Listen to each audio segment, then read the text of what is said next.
This case study examines why physical superiority failed inside the Crucible. It reveals how systems designed to eliminate weakness can misjudge resilience. Look, I have been an observer at the Galactic Defense Institute for 12 cycles now.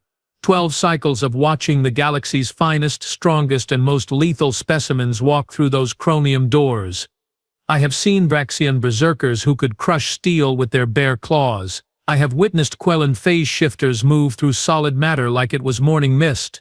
I have documented Theridian brutes whose skin could deflect plasma bolts without even flinching. And then Tommy Reeves walked in. I am not joking when I say that half the cadets in the orientation hall thought he was someone's pet. Seriously. A Krellian in the back row actually asked if humans needed to be kept on leashes. The laughter that followed, well, it echoed off the vaulted ceilings for a solid 15 seconds. Tommy just stood there, this skinny little thing barely reaching chest height on most of the other species, holding his data pad like it might shield him from the stares. The kid looked like he had been assembled from spare parts. Pale skin, no natural armor plating, no scales, no exoskeleton, nothing. His limbs were thin, almost fragile-looking, like they might snap if you breathed on them too hard. No claws, no fangs, no venom sacs, no bioluminescent threat displays, just soft, vulnerable, breakable. Commander Zolthex, our head instructor, a 7-foot-tall Mandorian, with 4 arms and enough battle scars to write a history book, looked at Tommy's file on his holo display. Then he looked at Tommy, then back at the file. Then he did this thing with his mandibles that roughly translates to extreme skepticism mixed with administrative frustration. "You are the human," Zelthax said, not asked, stated. "Yes, sir," Tommy replied. His voice was not even impressive. No harmonic resonance, no subsonic intimidation frequencies. Just words. Plain, flat, boring words. Zelthax clicked his mandibles again. "Your species has no natural weapons." "No, sir." "No defensive adaptations." "No, sir." "No regenerative capabilities." "Not really, sir." "Not really?" Zelthax leaned forward, his compound eyes glittering with what I can only describe as morbid curiosity. "Explain not really." Tommy shifted his weight. "Well, we heal eventually. Just takes a while. Weeks. Sometimes months depending on the injury." The hall erupted. I mean truly erupted.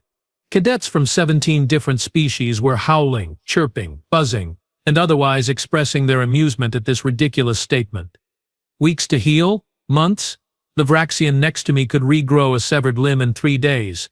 3 days, and this human needed months for basic tissue repair? Silence! Zelthax commanded, and the hall obeyed immediately. He turned back to Tommy. "Take your place with the others. Try not to die during orientation." That last part was not a joke. Orientation at the Galactic Defense Institute had a casualty rate. Not a high one, but it existed. The strong survived. The weak were filtered out early before they became liabilities in actual combat situations. It was brutal, efficient, and absolutely necessary for producing the galaxy's elite defenders. Tommy found a spot near the back, trying to make himself small, which was hilarious because he was already the smallest thing in the room by a considerable margin. Next to him stood Vex Thornblade, a Krellian warrior who looked like someone had taken the concept of violence and given it physical form. Vex had 4 arms, each one corded with muscle that flexed under crimson scales. His head had these swept-back horns that were sharp enough to gore through reinforced plating, and his eyes, oh his eyes were these cold, predatory things that sized up Tommy like he was evaluating meat. "Stay out of my way, soft skin," Vex rumbled. His voice was like grinding rocks. "I would hate to accidentally break you." Tommy nodded, did not argue, did not posture, just nodded. Smart, I thought. At least the human had enough sense to recognize when he was completely outmatched. On Tommy's other side was Nim Starwhisper, a Quiloxian with that species' trademark silver skin and those enormous craniums that housed brains capable of processing information at speeds that made computers jealous. Nim looked at Tommy with 3 of her 6 eyes while the other 3 monitored her data pad, doing what Quiloxians do best, thinking about 12 things simultaneously. "Statistically speaking," Nim said in her melodic, multitonal voice, "you have a 7.3% chance of surviving the first week. I calculated it based on your species' physical parameters. Would you like to know the probability of you lasting the entire program?" "Not really." Tommy said. 0.004%. Nim continued anyway. Essentially negligible. I am curious why your species even bothered sending a representative. Tommy did not respond to that. He just stared straight ahead at Commander Zelfax, who was beginning the orientation briefing. The first physical assessment happened within the hour. Simple stuff, really. A basic obstacle course designed to test speed, agility, and problem-solving under pressure. Nothing that should challenge a cadet worthy of the Institute. Vex completed it in 47 seconds, smashing through barriers that were meant to be climbed over, using pure strength where finesse was intended. The instructors did not even blink. Efficiency was efficiency. Neem finished in 52 seconds, using her enhanced cognitive processing to calculate optimal paths through the course before she even started moving. Perfect execution, zero wasted movement. A Thoridian named Grak Ironhide lumbered through in 98 seconds, his armored hide simply absorbing everything the course threw at him. Plasma jets, kinetic impacts, electrical barriers, nothing. He just walked through it like it was a morning stroll. Then it was Tommy's turn. The human approached the starting line, and I swear I heard credits changing hands. Cadets were actually betting on how quickly he would fail. The over-under was set at 12 seconds before first injury. The buzzer sounded. Tommy ran. Or what humans call running. To everyone else, it looked like he was moving through syrup. The first obstacle was a 3-meter wall. Vex had punched through it. Neem had used a magnetic grapple. Tommy jumped, or tried to. He got maybe 1.5 meters off the ground, grabbed the edge, and had to pull himself up with his arms. His arms, the weakest method possible. His face turned red with effort, veins bulging on his neck, and by the time he got to the top, he was already breathing hard. It got worse. The balance beam section, which most cadets crossed in seconds, took Tommy nearly 30 seconds. He wobbled, nearly fell twice, caught himself with flailing arms that looked more comedic than athletic. The Vraxian cadets were laughing so hard they were hitting the ground with their tails. The climbing net. Oh, the climbing net. Drake had simply ripped. Tommy climbed it. Slowly. Methodically. Like he was afraid each strand might break. His hands were shaking by the time he reached the top. When he finally crossed the finish line, his time was 4 minutes and 17 seconds. 4 minutes, 17 seconds. Commander Zelfax did not even try to hide his disappointment. Cadet Reeves, that was the worst performance I have witnessed in 23 years of instruction. Tommy bent over, hands on his knees, gasping for air. Yes, sir. You are aware that this is the Galactic Defense Institute, not a recreational facility for the physically inadequate. Yes, sir. Then explain to me why you are here. Tommy straightened up, still breathing hard, sweat pouring down his face, and met Zelfax's eyes. Because I am not going home, sir. Zelfax's mandibles twitched. Around the training ground, the laughter had died down. Not because Tommy had said something impressive, but because the sheer audacity of his statement was almost insulting. This weak, slow, fragile creature, who had just posted the worst time in Institute history, was declaring his intention to stay. We shall see, Cadet Reeves, Zelfax said. We shall see, as Tommy limped toward the medical station to have his scraped hands treated. Scrapes that would take him days to heal instead of minutes. I updated my notes. Human species, insufficient for Institute standards. Likely to withdraw before week's end.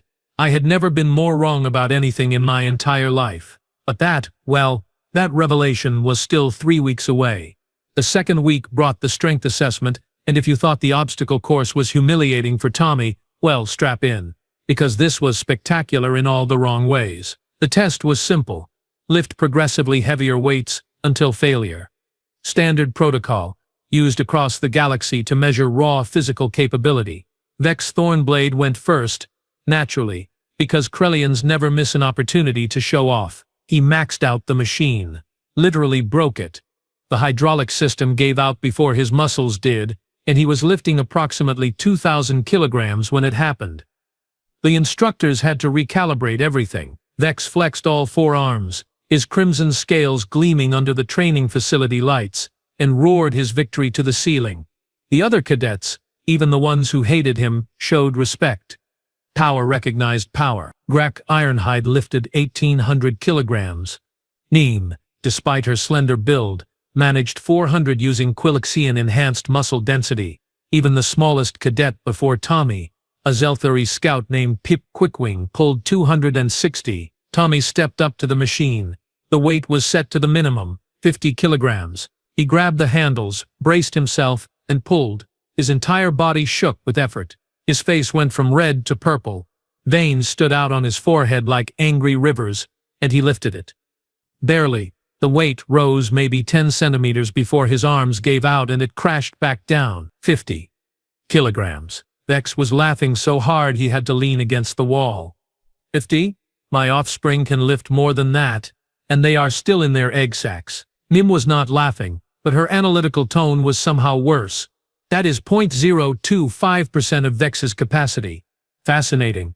I did not think it was possible for a species to achieve space travel with such limited physical capability. Tommy said nothing, just moved aside for the next cadet, his jaw clenched so tight I thought his teeth might crack. The speed trials were next. A simple sprint, 100 meters, straight line. The Vraxian cadet, a female named Six Bloodrunner, completed it in 3.1 seconds. 3.1. She was practically a blur. Vex managed 4.8. Nim, using her multi-jointed legs, hit 5.2. Tommy ran it in 14.6 seconds. 14.6 seconds to cover 100 meters. I watched Commander Zelfax update his data pad, and I saw what he typed. Not fit for service. Recommend immediate dismissal. That night I overheard a conversation in the instructor's lounge. Zelfax was speaking with Lieutenant Commander Brix, a Thoridian weapons master. The human is a waste of resources, Zelfax said, his mandibles clicking in frustration. Every moment spent training him is a moment stolen from cadets with actual potential. Send him home then, Brix rumbled.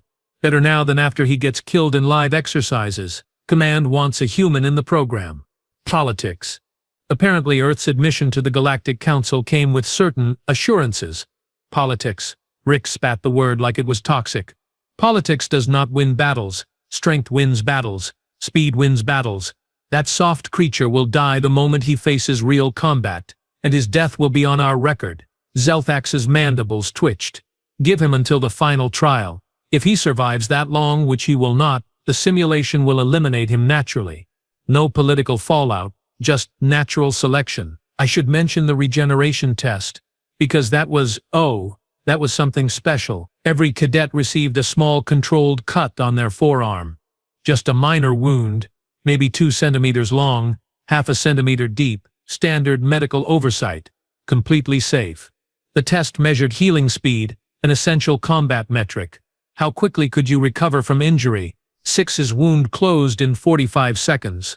The Vraxian regenerative factor was terrifying to witness. Her cells literally knitted themselves back together while we watched. Vex took 3 minutes, still impressive, though he grumbled about Krellians being built for endurance rather than speed healing. Nim required 12 minutes, but Quilixians prioritized mental recovery over physical, so that was expected. Tommy's cut, 2 weeks later, was still a visible scar. 2 weeks. Does it even hurt anymore? Vex asked during a combat theory class, pointing at Tommy's arm. The human was sitting alone as usual, reviewing training footage on his data pad. Not really, Tommy said. Not really means yes, Nim chimed in. Humans have primitive pain management. The injury is likely causing constant low-level discomfort that his species simply tolerates. Inefficient design. Vex leaned over Tommy's station, all 4 arms crossed. Tell me, soft skin, what exactly is your species good at? You cannot fight, you cannot lift, you cannot run, you cannot heal. What is the point of you? Tommy looked up at him. Just looked. No anger, no fear, just steady eye contact. I show up. Vex blinked. What? I show up. Every day. That is what I am good at. The Krellian warrior stared at him for a long moment, then laughed, a booming sound that made other cadets turn and stare. You show up. Hear that, everyone? The human's greatest skill is basic attendance. The classroom erupted in laughter. Even some of the instructors smiled. But here is the thing, and I only noticed this because I was watching Tommy specifically. He did not stop reviewing that training footage. While everyone laughed, while Vex mocked him, while Nim calculated the statistical improbability of his survival, Tommy was studying frame-by-frame analysis of Vex's combat techniques, notes on Nim's tactical decisions, Detailed observations on Six's movement patterns. The human was not just showing up. He was learning. The tactical simulation was where things got interesting, though nobody recognized it at the time. The scenario was standard. Defend a position against waves of synthetic enemies using limited resources. Most cadets approached it the way their species had evolved to handle threats. Vex used overwhelming force, charging into enemy formations and tearing them apart with raw power. Nim calculated optimal firing angles and never wasted a single shot. Grak simply stood in the doorway and let enemies break themselves against his armored hide. All valid strategies. All successful. Tommy failed the simulation. But, and this is important, he failed it differently than anyone expected. He did not get overrun in the first wave. He did not panic and waste ammunition. He did not freeze up. He made it to wave 7 before his position was breached, which was, actually, not terrible for someone with his physical limitations. What he did was adapt constantly. When frontal assault failed, he tried flanking. When flanking failed, he tried elevation. When elevation failed, he used the environment, collapsing a wall section to create a choke point. When that failed, he rigged a trap using spent power cells. Nothing worked perfectly, but he kept trying new approaches until the simulation overwhelmed him through sheer numbers. Lieutenant Brix watched the replay with narrow eyes. He fights like someone who has never won a battle. Zelfax's mandibles clicked. Because he has not. Look at his file. His species has been space-capable for less than 2 centuries. They have no significant military victories against peer opponents. They are, evolutionary speaking, babies playing at war. Babies who keep trying different tactics, Brix noted. Desperation is not strategy, Zelfax replied. But he flagged the footage anyway, for review, later. Then came the announcement everyone had been waiting for. Commander Zelfax stood before the assembled cadets, all 63 of us who remained from the original 92, and he outlined the final trial. In 3 weeks, Zelfax announced, his voice carrying across the assembly hall, you will enter the Crucible, a combat survival simulation designed to test every skill you have learned, every instinct you have honed, every advantage your species possesses. It is a hostile environment filled with synthetic enemies, environmental hazards, and random challenge scenarios. You will be alone. You will have only basic equipment, and you will either survive or you will fail. He paused, letting that sink in. Graduation requires survival. Nothing else matters. Not time, not style, not efficiency. Only one metric counts. Are you still standing when the simulation ends? The hall buzzed with excited chatter. This was it. The final test. The thing every cadet had been training for since day 1. Vex cracked his knuckles, all 4 hands simultaneously. I will finish it in under an hour. Six flicked her tail confidently. I give it 30 minutes before I am bored. Neem was already calculating. Given the parameters, optimal survival strategy involves controlling high ground, conserving ammunition and utilizing mobility to avoid direct confrontation. Estimated completion time, 94 minutes with a confidence interval of 97%. Everyone was talking. Everyone was boasting. Everyone except Tommy. The human sat quietly, hands folded, staring at nothing. Or maybe staring at something the rest of us could not see yet. 3 weeks suddenly seemed like a very long time, and a very short time. All at once, the Crucible was not a simulation. I mean, technically it was. But standing at the observation deck watching 63 cadets materialize into that nightmare landscape, it felt real. Too real.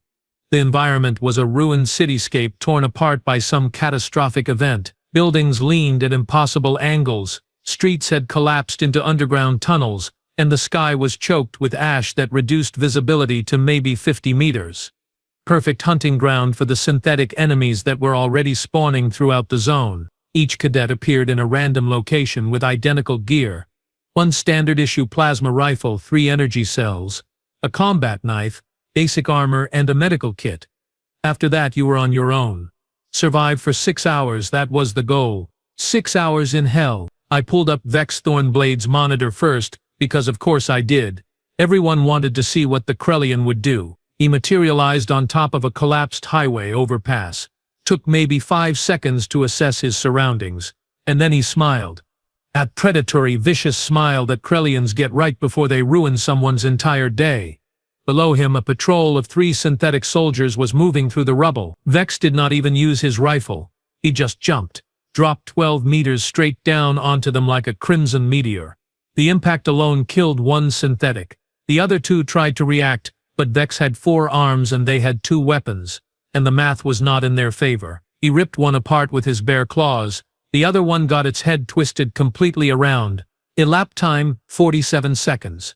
3 enemies eliminated. 0 ammunition expended. Efficiency, Commander Zelthax noted from his observation post. This is what peak performance looks like. I switched to Nim Star Whisper's feed. The Quilixian had spawned inside a partially collapsed building, and her 6 eyes were already scanning, processing, calculating. She moved to a window, observed the street below for exactly 8 seconds, and then retreated deeper into the structure. She found a stairwell leading up, climbed 3 floors, and established a sniper position with perfect sightlines across a major intersection. Then she waited. A patrol of 5 synthetics entered her kill zone. She fired once. Headshot. The others scattered, seeking cover. She fired again. Another headshot. The remaining 3 tried to locate her position. 3rd shot. 4th shot. 5th shot. 5 enemies. 5 shots. 5 kills. Perfect accuracy. She relocated immediately, already predicting enemy reinforcement patterns. Tactical superiority. Lieutenant Brix rumbled approvingly. The Quilixian understands efficiency. 6 Bloodrunner was pure chaos. The Vraxian spawned in the underground tunnels, and immediately started sprinting through them at speeds that made her camera feed almost nauseating to watch. She encountered enemies, ripped through them without slowing down, kept moving. Her strategy was simple. Never stop, never let them coordinate, kill everything before it could react. And it was working. 8 minutes in, she had 17 confirmed eliminations. Rack Ironhide spawned in an open plaza and just stood there. Synthetics came. He shot the ones that were far away. He punched the ones that got close. His armor absorbed everything they threw at him. 1 synthetic tried a plasma grenade. Rack caught it, let it detonate in his hand, and then crushed the synthetic's torso with the same hand. Unbelievable. Then I pulled up Tommy Reeves's feed and, oh boy, the human had spawned in the worst possible location. Ground level, no cover, in the middle of what used to be a street, but was now just a debris field with terrible sightlines. And he knew it. I could see it in his face. That moment of pure visceral fear, when he realized how exposed he was. He ran. Not gracefully, not quickly by any other species standards, but he ran, ducked behind a burned-out vehicle just as a patrol rounded the corner. 3 synthetics, scanning the area. Tommy pressed himself against the vehicle's undercarriage, trying to control his breathing. I could hear it through his comm feed, gasping, panicked. Human. The synthetics moved closer. Tommy's hand went to his plasma rifle, then stopped. He looked at the energy cell readout. 3 cells. 3 precious cells that had to last 6 hours. He left the rifle on his back. The synthetics passed within 2 meters of his position. They did not see him. Tommy waited 30 full seconds after they were gone, then moved. Low, slow, using the rubble for cover, he found a partially intact building and went inside, climbing to the 2nd floor. Not the top floor where a sniper would be, just the 2nd floor. He found a room with multiple exits and a window that faced 3 different directions. Then he sat down and started watching. What is he doing? One of the junior instructors asked. Hiding. Another replied with obvious contempt. But that was not quite right. Tommy was not just hiding. He was observing. His head kept moving, checking different angles, watching patrol patterns. Every few minutes, he would shift position slightly, move to a different window, check a different street. 20 minutes into the simulation, the difficulty increased. The synthetic enemies got smarter, started coordinating, and the environment turned hostile. Sections of buildings began collapsing randomly. Electrical fires started spreading through the lower levels. The ash in the air got thicker, making breathing difficult for species that needed oxygen, which unfortunately for Tommy included humans. I watched Vex adapt immediately. A building started collapsing near him. He just smashed through a wall and kept moving. Synthetics tried to ambush him in the new location. He killed them. Simple. Effective. Brutal. Nim had already predicted the environmental changes. She had mapped 12 different escape routes from her position and relocated before the fires even reached her floor. Always thinking 3 moves ahead, Six ran faster. The collapsing buildings meant nothing when you could cross 100 meters in 3 seconds. Crack did not even notice. A ceiling collapsed on him. He just stood up and shook off the debris. Tommy was coughing. The ash was getting to him. His species' inferior respiratory system was not designed for this. He tore off a piece of his uniform and tied it around his face as a makeshift filter. It helped. A little. Not much. Then his building started shaking. Tommy looked up at the cracking ceiling, calculated for maybe half a second, and bolted. He made it to the stairwell just as the room behind him collapsed entirely. Debris and dust exploded into the narrow space. He stumbled, fell, rolled down half a flight of stairs, and ended up in a heap at the bottom. His armor had protected him. Barely. His rifle had a cracked scope now. His leg was bleeding from a gash across his thigh. He pulled out his medical kit, sprayed synthetic skin over the wound, and kept moving. Pathetic. That was the word going around the observation deck. Pathetic. 40 minutes in, the first cadet failed. A Zelthari scout named Kix Windwhisper got caught in a 3-way ambush. Fast as he was, he could not outrun coordinated plasma fire from multiple angles. His simulation body went down, and his actual body was auto-extracted from the crucible. Conscious, alive, but failed. 53 minutes. A Thoridian named Breck Stonefist got overwhelmed. Turned out even armored hide could only take so many plasma bolts before the heat buildup became critical. Failed. 1 hour, 8 minutes. 2 cadets, a Quillan and a Mandorian, failed simultaneously when a building they were both in suffered a catastrophic structural collapse. They survived the collapse, but the synthetics that swarmed the rubble afterward, they did not. The observation deck was getting quieter. Less boasting, more focus. I checked on the leaders. Vex had 39 confirmed kills and was moving through the city like a natural disaster. Nim had 26 kills, 0 wasted shots, perfect tactical positioning. Six had 42 kills, but was starting to slow down. Even Vaxian's stamina had limits. Then I checked on Tommy. The human had 11 kills. 11. And I had to review the footage to figure out how, because I had not actually seen him in direct combat. What I saw instead was improvisation bordering on desperation. Tommy had used rubble to create a choke point, funneled 3 synthetics into a narrow corridor, and collapsed it on them. That was 3 kills. He had rigged a trap using a spent energy cell and some exposed wiring that electrocuted 2 synthetics. 5 kills. He had waited for a patrol to walk beneath a precarious wall section, shot the support beam and buried them. 8 kills. He had ambushed a lone synthetic from behind with his combat knife. 9 kills. And the last 2 he actually shot, but only because they were injured from fighting Six and Tommy just finished them off. It was not impressive. It was not efficient. It was barely functional, but he was still alive. 2 hours into the simulation, something changed. The environmental hazards intensified. The fires spread faster. The collapses became more frequent, and the synthetics, they started hunting in larger groups. Coordinated packs of 7, 8, sometimes 10 units moving together. This was the breaking point. The moment the Crucible lived up to its name, I watched cadets who had been dominating suddenly struggle.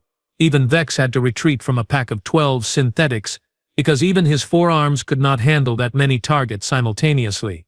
Nim burned through an entire energy cell holding off a coordinated assault on her position. Six was breathing hard now, her legendary speed flagging. Grak Ironhide fell at 2 hours, 17 minutes. Synthetics did not kill him. Exhaustion did. Even Thoridian endurance had limits, and he had been fighting non-stop since the simulation began. His armor was scorched black, his movements slowed. A pack of synthetics swarmed him, and while they could not penetrate his hide, they just kept coming, wave after wave, until finally he collapsed under their weight. Failed. The observation deck was silent now, and Tommy was hiding in a maintenance tunnel, covered in ash and blood, most of it his own, watching a patrol of 8 synthetics search the area above him. His rifle was down to half an energy cell. His armor was cracked in 4 places. His makeshift breathing filter was soaked with sweat and ash. He was shaking. Actually physically shaking from exhaustion and fear. But he was still there, still breathing, still in the fight, somehow. 3 hours, 42 minutes into the Crucible, and the simulation stopped playing fair. Not that it was ever fair, but now it was actively trying to kill everyone. The entire city grid went dark. Complete blackout. Then emergency lighting kicked in, bathing everything in this hellish red glow that made depth perception nearly impossible. The synthetic enemies switched to thermal tracking. The environmental hazards doubled. Buildings that were merely unstable before started actively collapsing. The fires spread into infernos, and the enemy counted. It just kept climbing. We were down to 19 cadets. 19 from the original 63. Vex Thornblade was still alive, but he was hurting. I could see it in the way he moved, favoring his left side where a plasma bolt had burned through his scales. His kill count was at 78, highest in the simulation, but his ammunition was gone. He was fighting with his claws now, with his horns, with pure Krellian rage, and it was glorious to watch. He took down a pack of 6 synthetics in close combat, roaring the entire time, but when he finished he was bleeding from a dozen wounds. Nim's Star Whisper was down to her last energy cell and she knew it. I watched her recalculate her strategy in real time. She abandoned her sniper position, went mobile, started using her superior processing speed to predict enemy movements and avoid combat entirely. 64 kills, 0 ammunition wasted until now, but even perfect accuracy meant nothing when you ran out of shots. 6 Bloodrunner was still the fastest thing in the simulation, but speed required energy, and energy required fuel, and she had been sprinting for nearly 4 hours. Her movements were getting sloppy. She missed a turn, crashed into a wall, and barely recovered before a patrol found her. She killed them, all 5, but it took her precious seconds instead of her usual milliseconds. 91 kills. Absolutely devastating, and she was fading. The others, the cadets whose names I had not bothered learning because they were not supposed to matter, they were falling one by one. A Quellan phase shifter ran out of energy and got caught mid-shift in a wall. Failed. A Mandorian warrior got swarmed by 20 synthetics and simply could not kill them fast enough. Failed. A Vraxian berserker, not as fast as 6 but twice as mean, took a direct hit from a synthetic's plasma cannon and went down hard. Failed. 4 hours in. 12 cadets remaining, and then I made myself check Tommy's feed, expecting to see a failure notification. The human was in a sewer tunnel now, waist deep in water that probably contained things I did not want to think about. His rifle was completely dead, no ammunition left. His armor looked like it had been through a shredder. His face was covered in cuts, bruises and so much ash and grime that his features were barely recognizable. He was crying. Actually crying. Silent tears cutting clean tracks through the filth on his face, but his hands were working. He had taken his dead rifle apart and was using the power cell housing to create something. I watched him strip wiring from a damaged wall panel, wrap it around a piece of metal debris, and connect it to the residual charge in his rifle's capacitor. He was making a weapon, a crude, desperate, barely functional weapon, but a weapon nonetheless. A patrol of 4 synthetics entered the tunnel above him. Tommy ducked under the water, holding his breath. I could see his face under the murky surface, eyes wide open, terrified. Waiting. The synthetics moved on. Tommy surfaced, gasping, and kept working on his improvised weapon. "He is still going," Lieutenant Brix said, and there was something in his voice I had not heard before. Not respect, not yet, but recognition. "He is delaying the inevitable," Zelthax replied. But his mandibles were not clicking in annoyance anymore. 4 hours, 23 minutes. A Thoridian failed. Structural collapse, no way out. Extracted. 4 hours, 39 minutes. 2 cadets, a Quilixian and a Zalthari, failed when they accidentally engaged each other in the darkness, both thinking the other was a synthetic threat. Extracted. 4 hours, 51 minutes. 6 Bloodrunner fell. The observation deck went silent. 6, the fastest, the most lethal, with 98 confirmed kills, she finally ran out of speed. A coordinated ambush from 3 directions. She killed 7 of them before they brought her down. But there were 12, and 7 was not enough. Failed.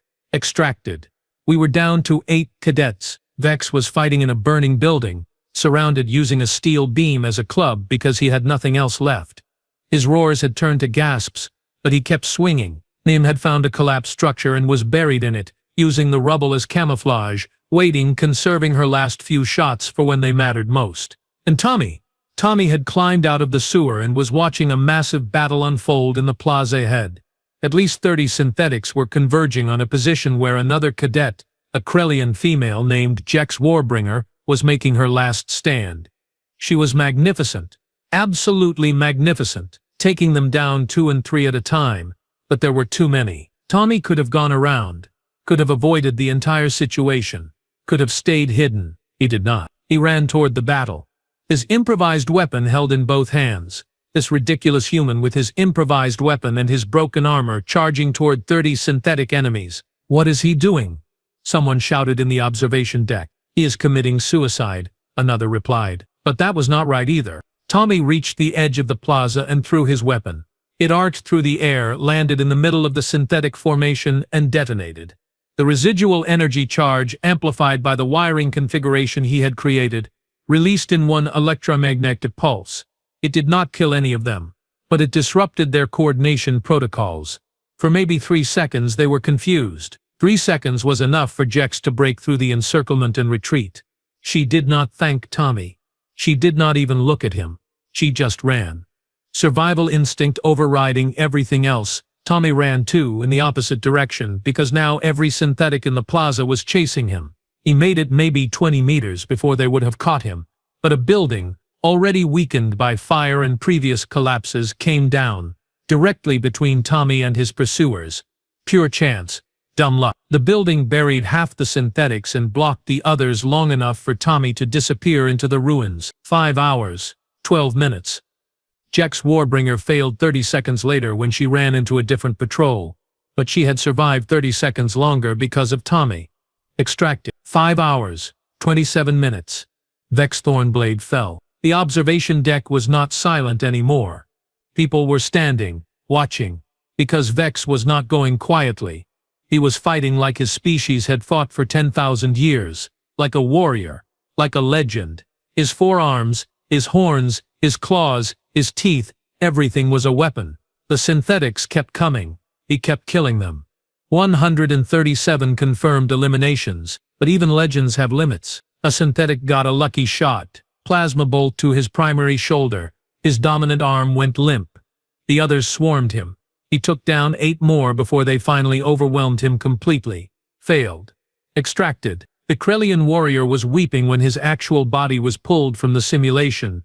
Not from pain. From shame. From the dishonor of failure. 3 cadets remaining. 5 hours, 44 minutes elapsed. Star Whisper was still hidden. Still calculating. Still waiting for the perfect moment. A Mandorian male named Drex Ironjaw was in the underground tunnels, fighting a running battle against pursuit forces, and Tommy Reeves was climbing. The human had found the tallest remaining structure in the simulation zone and was climbing it. No equipment, no safety gear, just hands and feet and determination.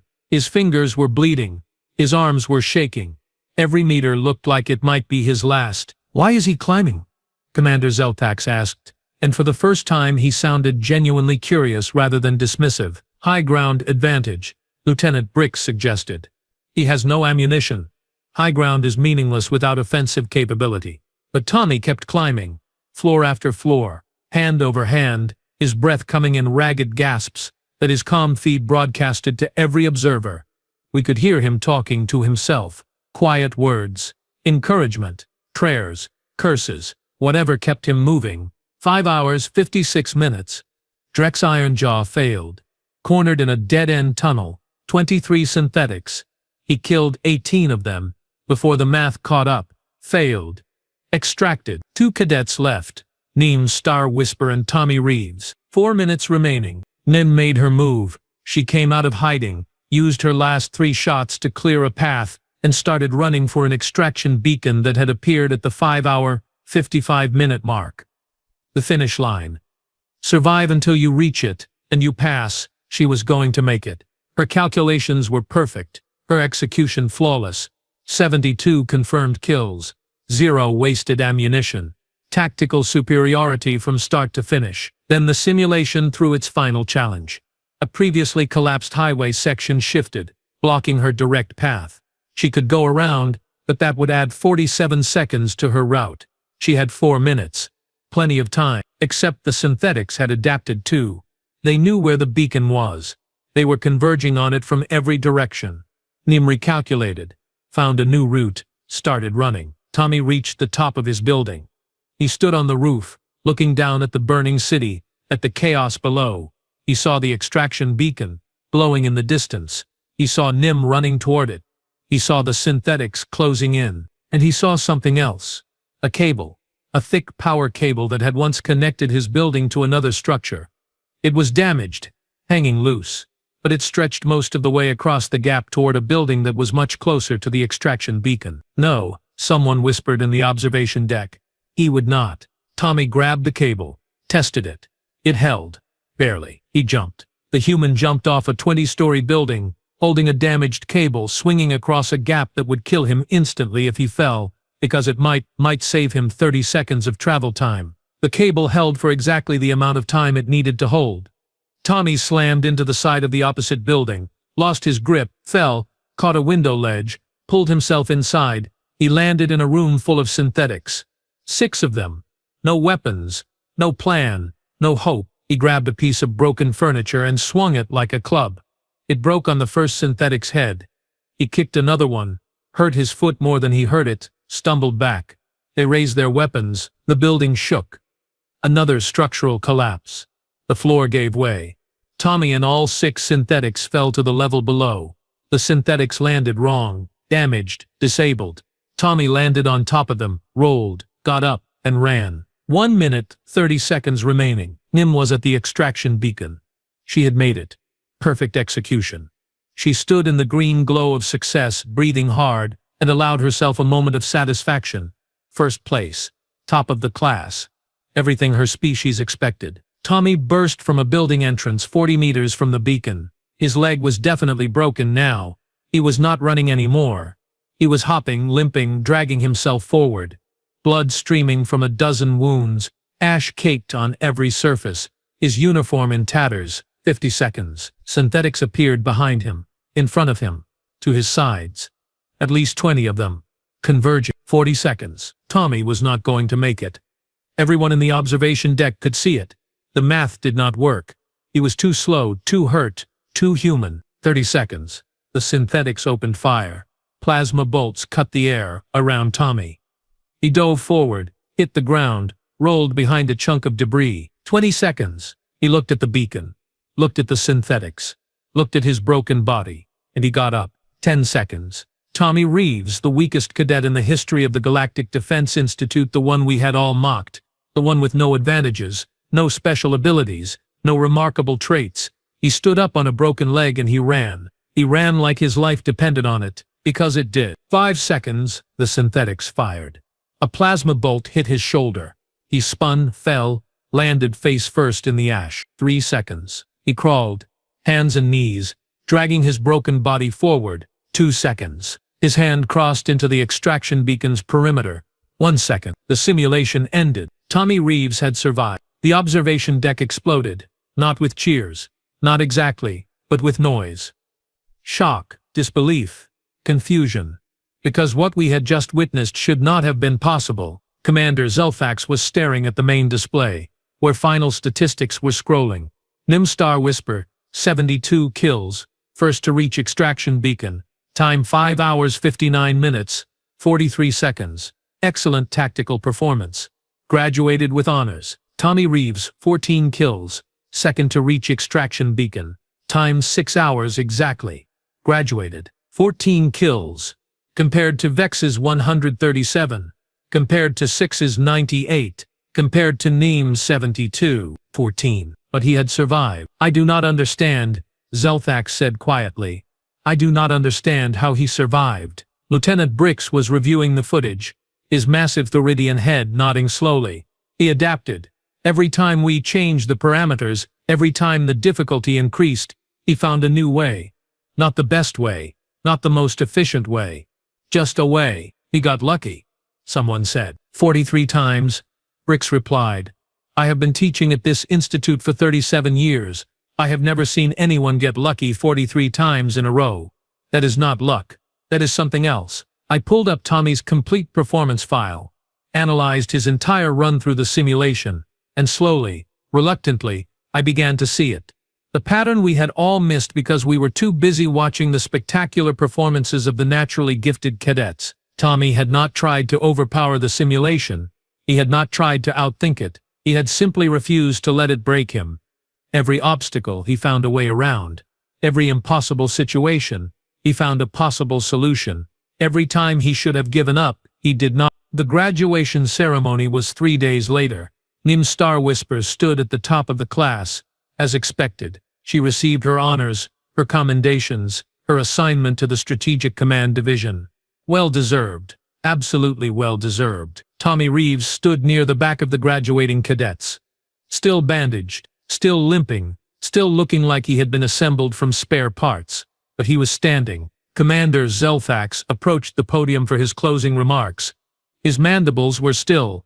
His compound eyes scanned the assembled graduates. "I have taught at this institute for 23 years, he began.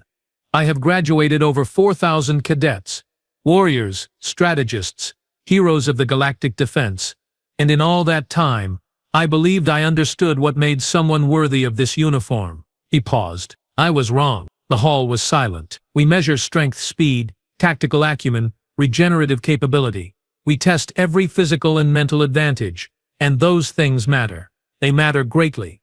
But this class has taught me that we were measuring the wrong thing, or rather we were not measuring something that cannot be quantified on our tests." His gaze fell on Tommy.